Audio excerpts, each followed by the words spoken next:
നഗരസഭയുടെ 2026-27 വർഷത്തെ ബജറ്റ് അവതരിപ്പിച്ചപ്പോൾ കുടിവെള്ളത്തിനും പാർപ്പിടത്തിനുമാണ് പ്രഥമ പരിഗണന നൽകിയിരിക്കുന്നത്.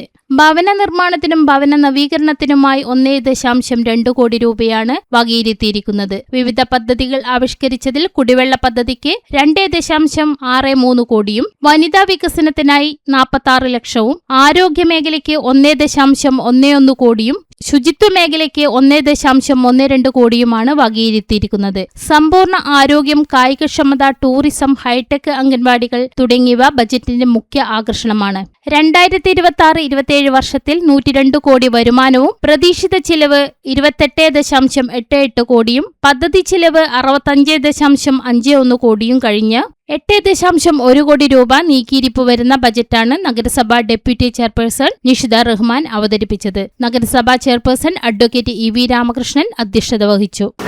നഗരാധിഷ്ഠിത സംസ്ഥാനമായ കേരളത്തിന്റെ നാഗരിക മുഖത്തിലേക്ക് സദൃഢമായ കാൽവയ്പുകളിലൂടെ മുന്നോട്ടു പോകുകയാണ്.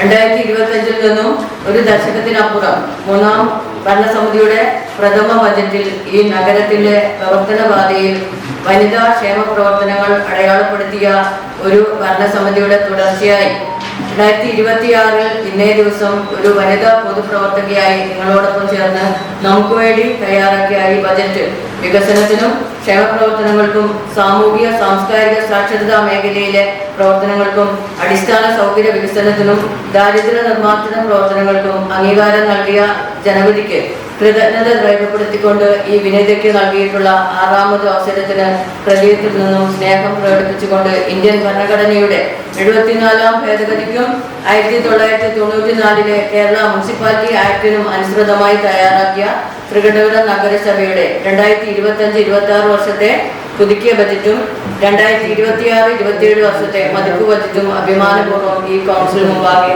അവതരിപ്പിക്കുന്നു.